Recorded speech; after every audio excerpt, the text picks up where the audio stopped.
This is Eric Thorson, and we're going to create the European, Americas, Australian, Canadian Union. We're going to create the world's biggest country. As you can see, this is right here. Okay, there's the U.S., Canada, and Mexico, and Central America, and South America, unite North and South America, and Australia, and Europe. Remember, we're all one big happy family. We go back hundreds of years. And this is uniting the English-speaking countries. You know, I speak English. There's Canada, U.S., Australia, you know, the U.K., Ireland, and Northern Ireland. You know, England, Scotland, Wales, Ireland, and Northern Ireland. You know, we're going to become the world's biggest country. I speak English just to unite the English-speaking countries. And we could also unite the Spanish-speaking countries. Okay, there's Spain, Portugal, you know, the Spanish and Portuguese-speaking countries. You know, there's South America, you know, Argentina, Brazil, Chile, you know, Colombia, Ecuador, Peru, Mexico, and Central America. We can unite them into superpowers. So we're going to unite the English-speaking countries and unite the Spanish-speaking countries. Yeah, as you can see, our ultimate goal is to make North America, South America, Europe, and Australia one big country. So let's create the world's biggest country. And I call this the Super Happy We Like Women Pride Army Union. You know, we want to unite the Americas, North and South America, you know, which includes Canada, the U.S., Mexico, Central America, Brazil, Argentina, and all of South America. Australia and Europe under super happyism. You know, the police and government buildings and schools will look like happy faces or look extremely super happy. You know, we're going to be one big happy country and or one big happy union. I'm going to talk about a local city or town in every one of these areas, and that's what my show's about. It's going to bring us together. For the U.S., I'm going to talk about the city of Derby in Vermont. For Canada, I'm going to talk about the city of Twillingate, which is in Newfoundland, Canada. For Australia, I'm going to talk about the city of Smoky Bay, which is in South Australia. For the UK and Ireland, you know, England, Scotland, Wales, Northern Ireland, and Ireland, I'm going to talk about the city of Bangor in County Down, Northern Ireland. For Europe, I'm going to talk about the city of Lom in Bulgaria. For Mexico, Central America, and South America, I'm going to talk about the city of Caazapa, which is in Paraguay. And since I am in Colorado doing this recording right now, I make it a point to talk about a local city or area where I'm at. So I'm going to talk about the city of Rocky Fort, Colorado. So for the United States, I'm going to talk about the city of Derby in Vermont. Derby, Vermont is a town in Orleans County, Vermont. It had a population of about 4,600 people in the 2000 census. There it is. It's right by the Canadian border. You can see it on the map. And again, this is the location of Vermont in the United States, right by the Canadian border. All right, on October 29, 1779, the state of Vermont chartered it to Timothy Andrus and 59 associates with an area of about 23,000 acres. It was named after Derby in England. And this is where Derby in England is, so it's named after Derby in England. In the War of 1812, an expeditionary force of Quebec Eastern Township volunteers destroyed a barracks built at Derby with no personal casualties. It was part of the Underground Railroad before the Civil War. Now, this is interesting. The oldest community memorial to the war, the Civil War in the United States, was in Derby. It says it was built on October 31st, 1866, Halloween 1866. It says, in memory of the volunteers from Derby who lost their lives in the Great Rebellion, 1861 to 1865. It lists the name of 53 men from Derby. In 1880, the failed town of Salem was annexed by Derby, so it became the biggest city in Orleans County. Derby grew in population until 1890, after which the Depression, then called Panics of 1893, which affected the local economy and agricultural prices. Population fluctuated until it hit a bottom in 1940. The town has grown steadily since. In 1928, the Canadian Gateway Airport opened off Vermont 111 within walking distance from the Derby Center. It was the third airport constructed in the state. The airport closed in 1933, and it was a drive-in movie theater that opened in 1950 and closed in 1985. Now, this is interesting. The Haskell Free Library and Opera House is in the city of Derby Line, which is north of Derby. It's separate from Derby, but it's pretty close. This is a very interesting library. Now, this is a picture of the library right here. There's a picture of the library right there. And this is, see, it's the only library that's both in Canada and the U.S., this Haskell Library. Do you look at this? The international boundary is marked as the black line on the floor of the reading room of the Haskell Library. In this picture, Canada is on the right side of the line and the United States is on the left. And here's another picture of the line right here. And yeah, this is from the Wikipedia website. The international boundary is marked, as you can see there. There's a picture of the line. And that is the town of Derby, Vermont. And for our Canadian city, we're going to talk about the city of Twillingate in Newfoundland, Canada. This is the city of Twillingate, Canada. You can see it's right there on Newfoundland. The nickname of the city is Iceberg Capital of the World. I know there's a lot of icebergs in this area. And this is right here from Wikipedia. There's a picture of a view of Twillingate. As you can see, there's the appropriate Wikipedia picture right here of Twillingate, right there, a view of Twillingate. Yeah, the town, it was incorporated in September 30th, 1965. It includes different localities. This is a picture of Durrell. It's one of the communities here in Twillingate. Look at that, a cute little fishing community, you know, cute little houses there. And this is a panorama view from the hill, as you can see right here. This is from Wikipedia. There's a panorama view of the city. It was a historic fishing community, but because of the decline in fishing, its economy now relies more on tourism. There's a picture of a wharf in the area. There's a picture of a wharf. And this is from Wikipedia. As you can see here, there's a picture of a wharf right there. Look at that cute little wharf there. The earliest people who inhabited the area were the Maritime Archaic from about 3,500 to 1,500 BC. They were later supplanted by the Beothuk and possibly the Dorset Inuits. Inuits, Eskimos, they used to call them.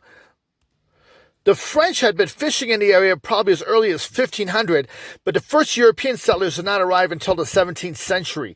The European settlers were mostly fishermen, and their families were from the West Country in England. And this is a picture of the West Country in England. Again, all this is from Wikipedia. Now, the native Beothuk managed to survive until the early 19th century in small numbers near Twillingate. Now, it was a busy trade and service center for Labrador and the Northern Shore fisheries for more than 2 centuries. Now, the Fisheries and Oceans Canada moratorium on fishing, the endangered species controversies in Canada, was announced on July 2nd, 1992, followed shortly by the collapse in the fishing industry. Twillingate has been forced to look to the tourist industry for income and is becoming a popular spot for visitors in the summer.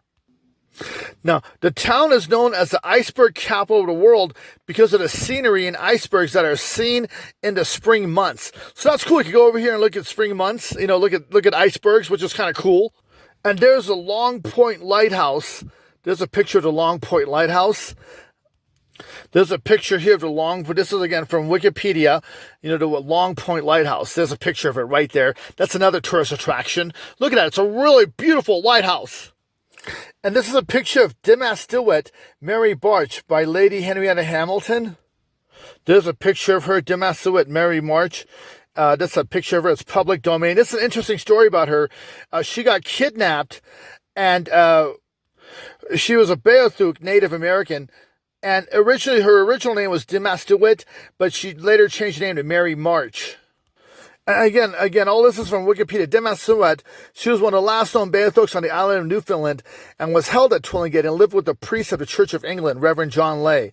She was also called Shendoreth and Wanaki, but he renamed her Mary March after the Blessed Virgin Mary and for the month in which she was kidnapped. So there's her picture right there. And that is the city of Twillingate in Newfoundland. And for our Australian city, we're going to talk about the city of Smoky Bay in South Australia. That's the city of Smoky Bay right here in South Australia. See, there you can see Smoky Bay, South Australia. There's a picture of the Smoky Bay jetty. And again, this is from Wikipedia, the Wikipedia website. There's a picture of the Smoky Bay Jetty right there. Now, this is interesting about how Smoky Bay got its name. Smoky Bay was discovered by the British navigator Matthew Flinders in 1802. He named it Smoky Bay after the amount of smoke from fires lit by the area's Aboriginal people. So I guess when he went here, he was navigating, he saw a whole bunch of smoke from the fires, the Aborigines, they were, lighting fires, like fires on the beaches or whatever. So he saw a lot of smoke. So he said, wow, look at all this smoke. These Aborigines are they're lighting fires, and there's a whole bunch of smoke in the air. So because of the Aborigines lighting these fires, and he happened to pass by when there's a bunch of smoke in the air, he called it Smoky Bay. That's kind of cool. And yeah, there's a picture of Matthew Flinders. This guy's really interesting. He was the one, he called it Smoky Bay, and he was that really famous explorer. He confirmed that Tasmania was an island, and he did the whole circumnavigation of the entire country of Australia. So he was a pretty famous explorer of that time, Matthew Flinders. He named it Smoky Bay because of all the fires from the smoke from the Aborigines. Yeah, and here's some pictures of Aborigines. Again, these are from Wikipedia. Here's some pictures of Aborigines. So apparently he went by and they were lighting smoke from their fires, and he saw a bunch of smoke in the air from the fires from these Aborigines, so he called it, Smoky Bay. That's really cool, man. So that's how Smoky Bay got its name. It says here, whalers were the first Europeans to inhabit this coastline, under the current site of the town. And recently there was dune erosion, and they uncovered parts of the ruins. They uncovered parts of the ruins of the whaling camps. They found pieces of whale bones, and 3 100-gallon cooking pots were discovered. That's kind of cool, In the 1860s, pastoralist Charles Francis Heath, he established a sheep grazing property in this area. He named it Wallanippy Station after the Aboriginal name. He named it Wallanippy Station after the Aboriginal name of the waterhole near his homestead. Now, in 1865, there was a feud between two Aboriginal men. These two Aboriginal men were fighting each other at the Wallanippy Station, one being speared, and the other being charged with murder. This is an interesting way they had to bring in British law to intervene with traditional Aboriginal law. And so that was an interesting case right there, where they had to bring in British law to stop this violence between the Aborigines. Okay, the town's original name of Wallanippy was officially changed to Smoky Bay in 1940 after continued use of the name by locals since the town's establishment. So it was called Wallanippy, but in 1940, because people just kept calling it Smoky Bay, so they changed it back to Smoky Bay.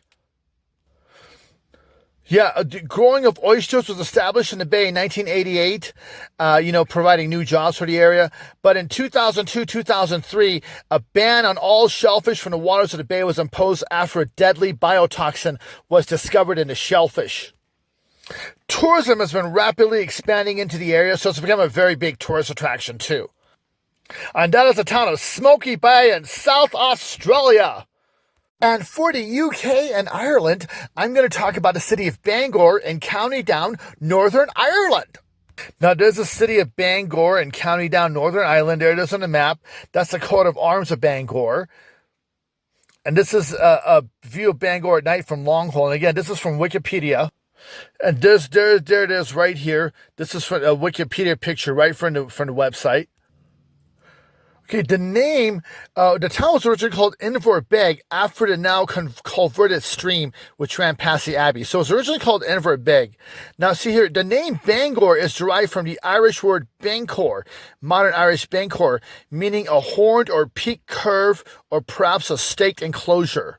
As the name of Bangor Bay resembles the horns of a bull. So it means like, a horned or peaked curve, Bangor, and I guess the bay looks like a horned bull.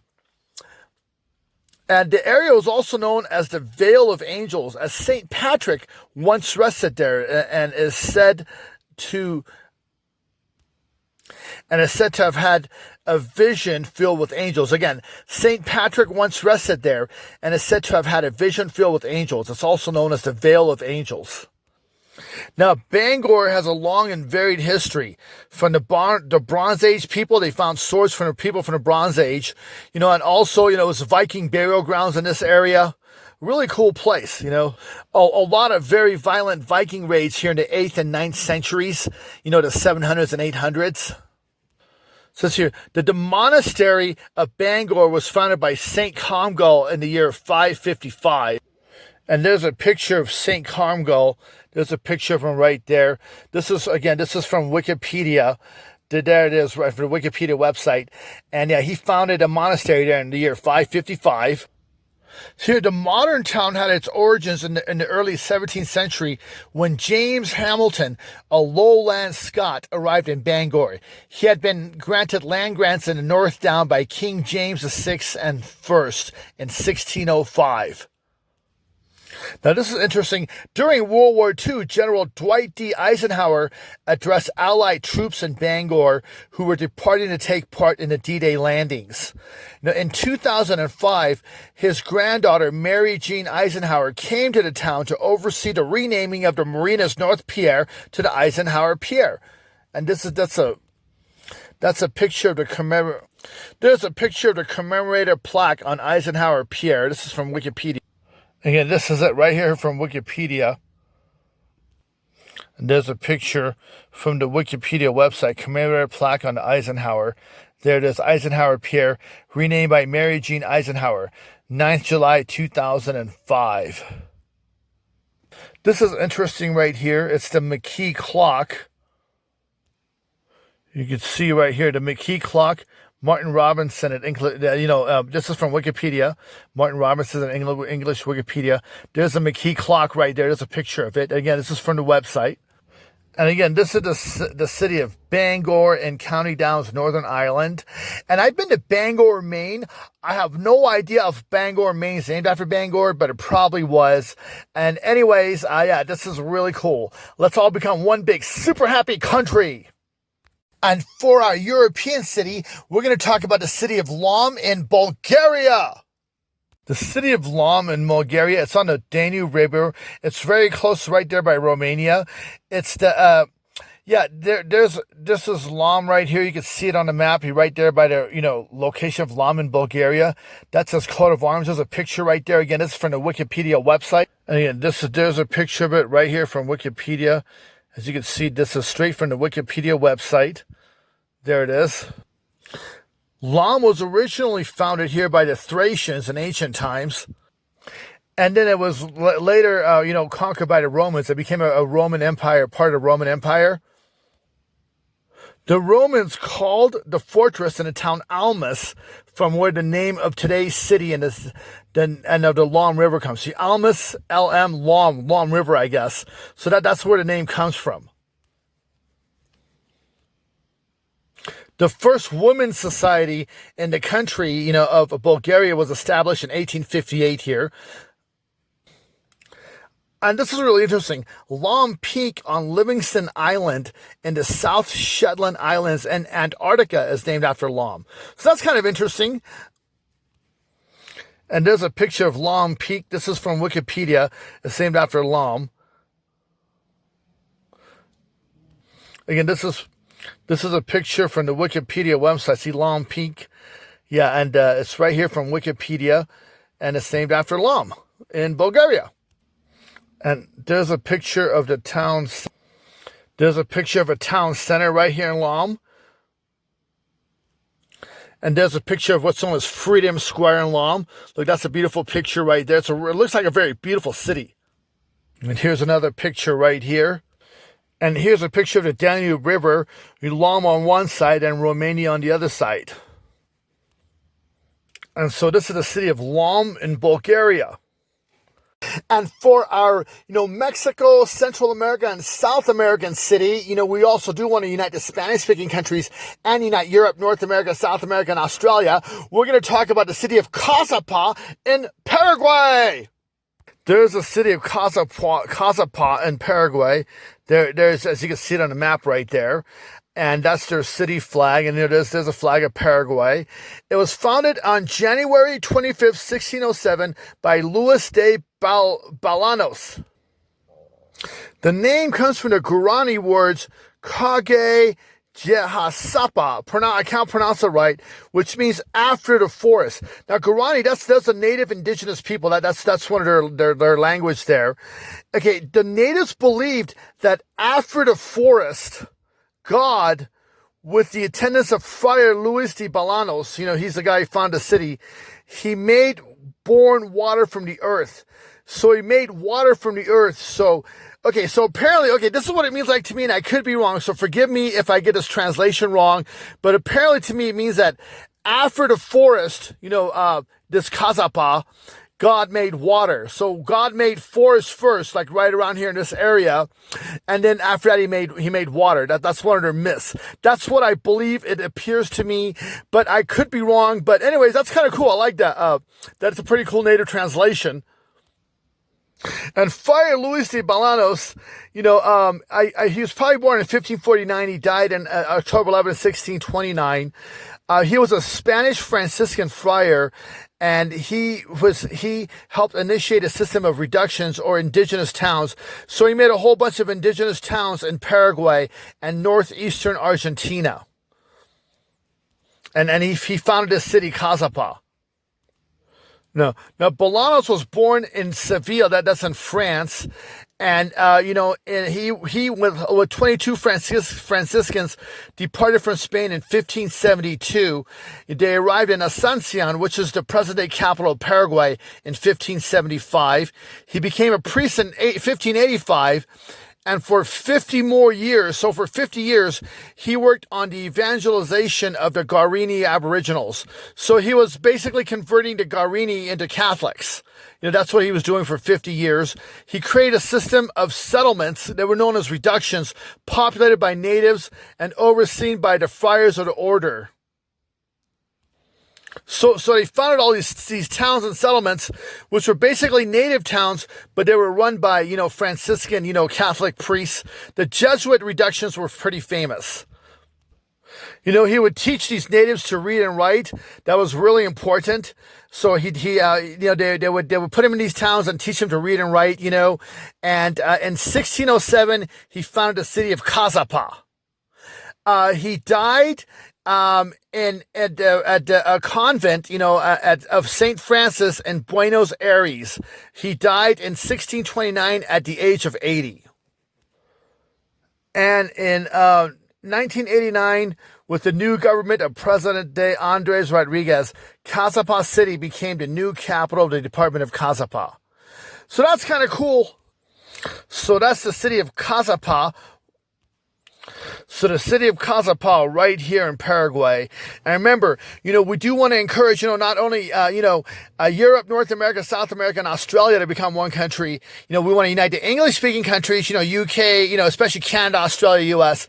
And we want the Spanish-speaking countries and Portuguese-speaking countries, Mexico, Central America, South America, including Paraguay, and Brazil, Spain, and Portugal to unite into a superpower also. So, and eventually we're all going to unite. So, let's all unite and be super happy. Remember, we're one big super happy country, or one big super happy union. That's going to be our goal. Hi, and since I'm in Colorado, I'm going to talk about the city of Rocky Ford in Colorado, because I always make it a point to talk about a local city of where I'm at. Like when I did Sundays before in Oregon, I talked about some local cities in Oregon and Washington State. I was there. Now I'm in Colorado, so I'm going to talk about the city of Rocky Ford, Colorado. The city of Rocky Ford, Colorado. There it is on the map. It's Rocky Ford. See, there's the map of the state of Colorado. It's right there. Like in east. Like in southeast, right there. And then and there it is in the county. There's this picture of Rocky Ford City Hall. Again, this is all from Wikipedia. And see, this is from the Wikipedia website. Right there. Rocky Ford, Colorado. There's a picture of the Rocky Ford, Colorado City Hall. Now, interesting thing about this town is that the community was named for a rocky ford near the original town site. So like a whole bunch of rocks or something. So they called it Rocky Ford. That's how Rocky Ford got its name. Like remember earlier, it was, I think Smoky Bay got its name because Flinders was going by in his boat and he saw a bunch of smoke in the air because of fires from the Aborigines. So they found a whole bunch of rocks here, like a whole bunch of pile of rocks, or I'm not even sure what a Rocky Ford is. I'm assuming it's a whole bunch of rocks or something, and so they called it Rocky Ford. Now, notable people from Rocky Ford, this is a pretty small town, was this guy here. It was this guy here, John D. Vanderhoof. He was the 37th governor of Colorado. So let's check him out, John D. Vanderhoof. Yeah, so John David Vanderhoof, born May 27, 1922, died September 19, 2013. He was an American politician, a member of the Republican Party.